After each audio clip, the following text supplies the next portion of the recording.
Welcome back, everyone, to our continued discussion of classification of scikit-learn for support vector machines. In part 2, we're going to continue where we left off in the previous lecture and begin to explore hyperparameters. That is, C, the regularization parameter, and then the variety of kernels available to us and parameters specific to each kernel type. Let's head back to the notebook where we left off. Alright, here we are where we left off last time. Recall that previously we used this plot support vector machine boundary function that takes in a fitted model, the data points, that is the features, x, and then the labels, y, for coloring, and then can show us the actual hyperplane, the margins, and then the support vectors, highlighted here, or circled, that are actually being used to calculate this margin.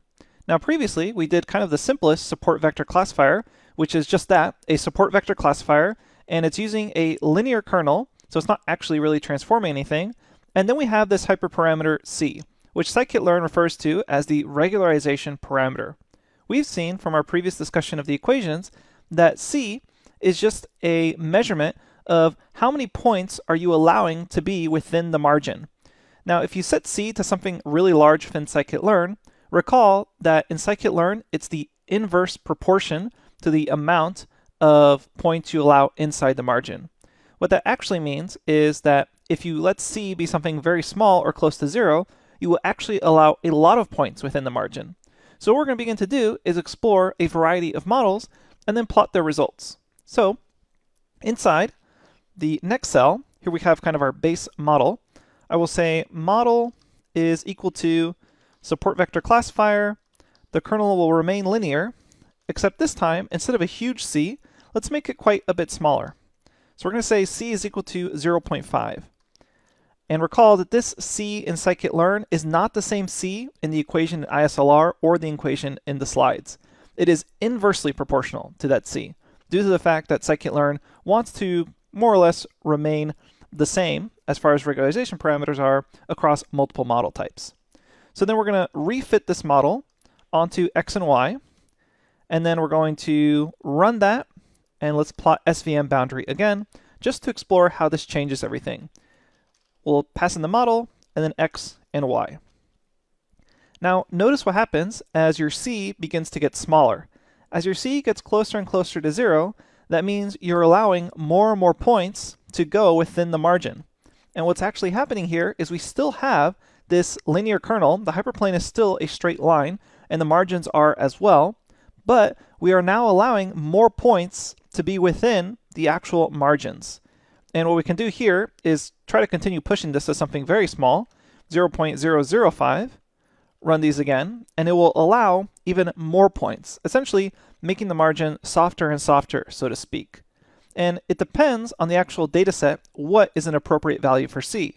It's very difficult to have some sort of intuition about what an appropriate c value is. Instead, you would probably perform some sort of cross-validation grid search in order to figure out what the best c is. So again, keep in mind, it's good to have an intuition over what c is actually doing, but it's unrealistic to expect yourself to actually have an intuition over what a good c value is for any data set, especially when you're dealing with more than 2 features that you can't even visualize. And again, just to make it clear, the c in scikit-learn is inversely proportional to the margin or soft margin parameter here, kind of the opposite or inverse of what we saw in the lecture slides and the equation in ISLR. Now, just using a linear kernel here, let's now expand this beyond a linear kernel, and let's talk about the radial basis function kernel. To begin with the radial basis function, what we're going to do is create a new model, call SVC, but this time we'll say kernel is equal to RBF, which stands for radial basis function. As a quick note, the default kernel for scikit-learn SVC is RBF, or radial basis function, because it tends to perform quite well in a wide variety of data sets. For our regularization parameter, we're just going to set this to c is equal to 1, which you can kind of think of a default starting position for c. And then we're going to say model.fit x, capital X, all the features, and then y, the labels, and then we will plot SVM boundary with that fitted model, x and y. And recall that the kernel is essentially going to take our original data set and it's going to project it to a higher dimensional space, and that means when we plot it back down, it's no longer going to look linear. Instead, we should expect to see some sort of curve. And in fact, we can see that the margin is actually surrounding what looks to be the clusters of the different classes. So now we can get a much more specific and hopefully a better fit to the data with a radial basis function, because we're able to consider that larger feature space. That is the transformation being done by the radial basis function, which we know we can actually compute using those inner products, that kernel trick. Now, as we previously mentioned, the C value is your regularization parameter. So the smaller it is, that means the more effect you're going to have as far as how many points you allow to be within the margin. So we can see that we have the margin surrounding our clusters, and then the points outside the margin are the support vectors. And you can think of this more as the points not outside the margin, but really the points in between the hyperplane and the margin. Keep in mind, this sort of terminology is going to not fit exactly what's happening here, because technically this margin and this hyperplane are occurring in a larger or higher dimensional feature space.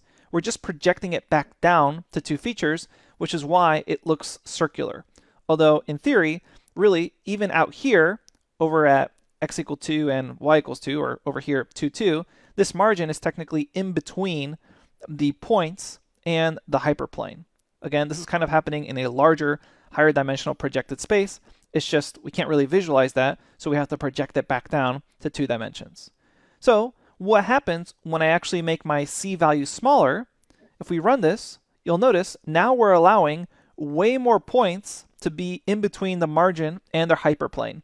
Let's not make it so small. Let's try 0.1. And that way it can be a little more clear that just as before, with the linear kernel, as you made that C smaller, it allows for more points to be between the margin and the hyperplane. Same thing is happening here for radial basis function. You're allowing more points to be between the margin and the hyperplane. And because it's operating in a higher dimensional feature space with radial basis function, that also includes points that look to be kind of outside that margin. Okay, now the other parameter we have to consider when we're talking about the radial basis function is the gamma parameter. I'm going to reset regularization to be 1 to focus on what the gamma parameter does. If you scroll back up, recall that previously we had actually called help on SVC, and we have, as a hyperparameter, gamma. And there's essentially 3 possibilities here. You can say scale, auto, or manually provide the floating point number. If you provide scale, what it's going to do is it's going to set gamma equal to 1 divided by the number of features times x variance as the value of gamma. If you use auto, it's going to say 1 divided by n number of features. So since we have 2 features, if I were to pass the string auto, it would just say 1 divided by 2, or 0.5 as gamma. In theory, you can also pass in a range of floating point numbers to test if you're doing cross-validation, or manually pass in your float. I would recommend that we try scale and auto first, because those tend to be good default values for gamma. And the default value is scale. So we're going to come back down here and check out if we define gamma as scale. You really shouldn't see anything change because that was the default value. But notice what's happening if I were to say something like auto. We start to pick up a lot more noise from these support vectors. And in general, gamma defines how much influence a single training example has. So that means as gamma gets larger, the closer the other examples have to be in order to be affected. So what I can do is start comparing different gamma values that I know of. I already know that that auto value was actually 0.5 because that's 1 divided by the number of features. So if my gamma value grows even larger, let's go ahead and double it to, let's just say gamma 0.9, for instance. So as it gets larger and larger, you'll notice it's starting to fit more and more that margin to these support vectors. And let's make it really large. We may start kind of breaking this, but you can see here that for an extreme value of gamma, that margin is picking up a ton of information, essentially overfitting to your data.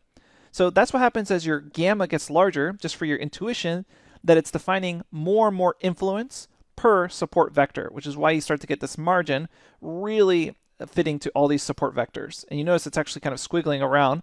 It's not just even this kind of blob anymore.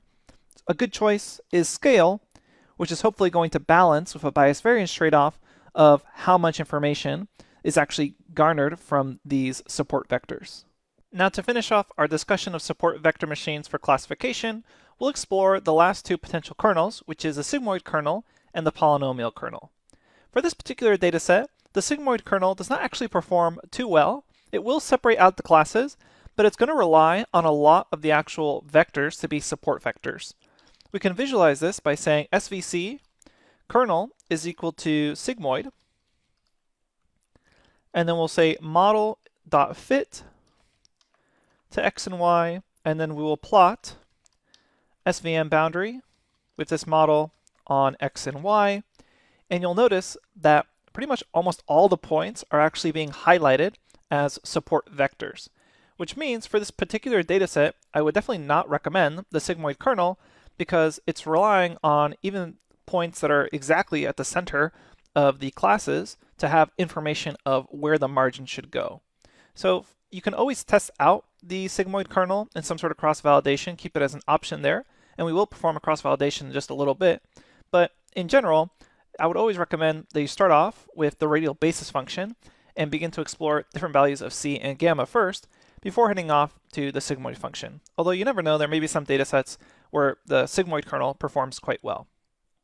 Let's move on to the polynomial kernel. So we can say model is equal to SVC, kernel is equal to poly, and then for the polynomial kernel, we'll go ahead and say c is equal to 1, and then we also need to decide the degree of the polynomial. If I say degree is equal to 1, then I should be able to say model.fit xy, and then plot SVM boundary of that model x and y. And in fact, let's go ahead and keep the default regularization parameter just to see the effects of poly with degree is equal to 1. So if you say poly is equal to degree of 1, you'll notice that it essentially looks like a linear kernel, which makes sense because that's all you're really doing with polynomial degree of 1. But as you begin to raise this degree to a higher power, you should begin to see this line actually begin to curve ever so slightly. So you run that, and you'll notice it actually starts to curve here. And you can play around with the value of c to decide on how many points you are actually going to allow within this soft margin. Recall, this is inversely proportional. So if we start making this smaller, like 0.05, you're now adding a lot more points to be within the margin, and you can always make this degree much higher. For example, polynomial degree to 4. And as you go higher and higher, it may start to curve. And you may have noticed as well that it's not curving a whole lot in this particular case. And that's really due to the fact that a linear or degree 1 line separates this two sets of classes really well. So there's not a whole lot of additional information being gained from these higher degrees. For other datasets, that may not be the case, but again, just keep in mind for this particular dataset, you're not going to see huge changes, even if you go to super high degrees, like for instance, degree 8, because really when it comes down to it, you don't need that many degrees or that large of a feature space to separate out these two classes with a hyperplane. Now let's go ahead and finally discuss the grid search, which you're pretty much always going to have to do with a support vector machine. This is just a very quick overview or review since we've done this before. Almost always when you're dealing with a support vector machine, it's really difficult to have any intuition over what a good kernel or C value is. So it's really to your best interest just to test out a bunch of them. Let the computer do the work for you. We're going to say from scikit-learn.model selection, import grid search CV. We'll create a base model, SVM, for support vector machine, and then we create our parameter grid, which as we know is a dictionary of the various parameters we want to test. So I can test out various values of C, for instance, 0.01, 0.1, and 1, and that's typically the sort of ranges you see for C, kind of somewhere almost logarithmically spaced between 0 and 1, and you can begin to hone down beyond that. And then for the kernels, we can test out different kernels. For instance, I can test out the linear kernel and the RBF kernel. Notice now we're passing in a lot of string options here, but then essentially what I'm going to do is test out all three of these C values for the linear kernel. Got to make sure I spelled this right. Linear. And all three of these C values for the RBF kernel. And the way we do that is, whoops, have to make sure that we make this a colon. There we go. Okay, so once we have that ready to go, we simply say grid is equal to grid search CV with SVM and our passed in parameter grid. And then I can take that grid and I can fit it to x and y. Obviously, we didn't do a train test split since we were just exploring, but we will do that in the next lecture series. And then if I want to get the best parameter, I can say grid best params, and it was 0.01 for linear kernel. That makes sense because clearly, even though we explored all these so-called fancy kernels like radial basis function, at the end of the day, just really that linear straight line separated out these two classes perfectly. So we would expect that during cross-validation, that a linear kernel would perform just fine. Okay, so what we're going to do is in the next lecture, go through a more realistic example of using support vector machines, but we're going to use it for regression. We'll have a very brief discussion of what support vector machines actually do in the case of regression, and then we'll head straight to the notebook and actually program it with scikit-learn. I'll see you there.